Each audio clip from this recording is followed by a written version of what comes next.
Hello, it's Joe McGuire. Time again to recite the first of two of my most recent poems written in the early hours of this morning.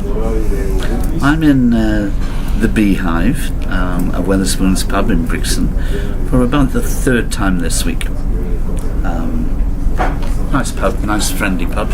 Seen better days, but every pub has to wait its turn to be refurbished.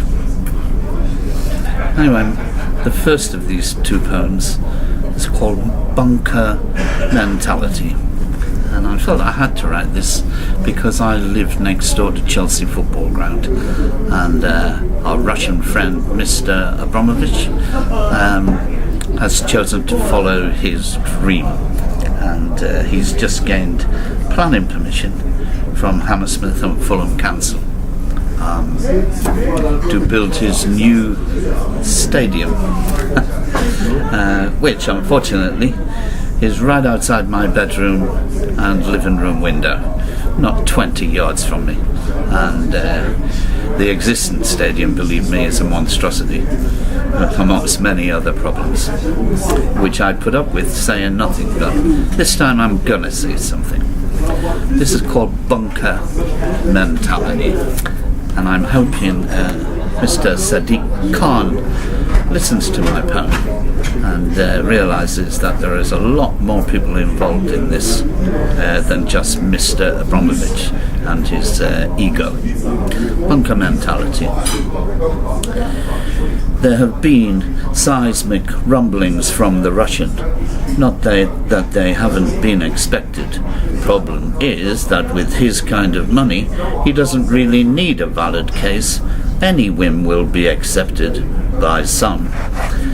He wants to replace his existing monstrosity with another one, although his team of solicitors would insist it will be an iconic, architecturally magnificent monument to equal other such follies worldwide, an asset to the capital and its people.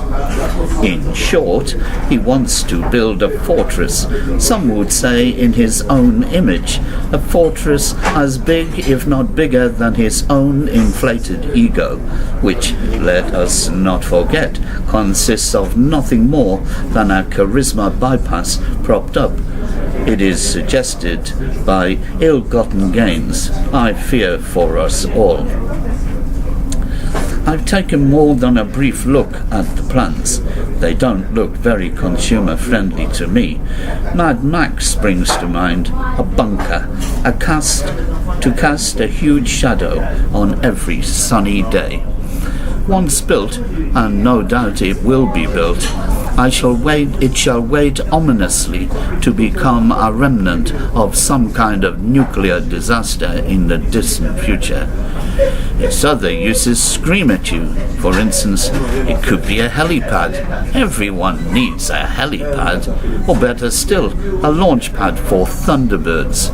Or here's a thought, a perfect cubbyhole, a hiding place for the Russian and his bodyguards, because let's face it, sooner or later, the KGB will come.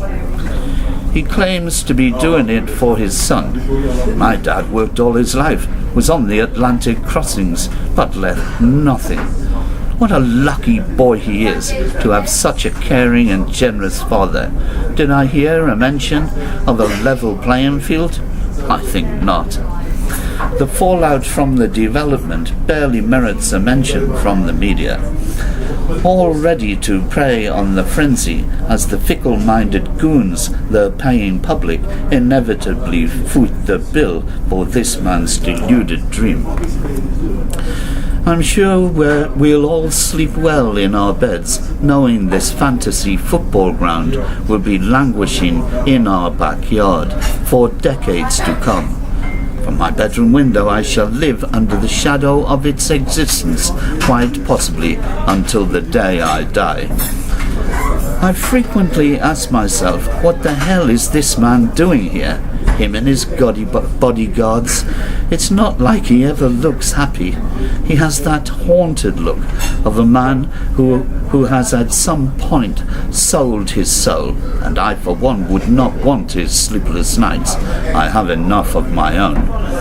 Let's hope he gets bored, scraps the whole idea, picks up his sticks, takes his money and leaves, before he can do any more damage. Surely his mother country needs him far more than us. Aren't there any homeless people in Russia? London has its own orphans, and let's be honest, we are not looking for and don't deserve any more. And there you go, Joe McGuire's thoughts on the matter of the new stadium and the planning application that's just been passed by Hammersmith Council. And this man is going to force me from my home, which I thought was going to be my cocoon in my latter days. But there you go. Nothing is forever.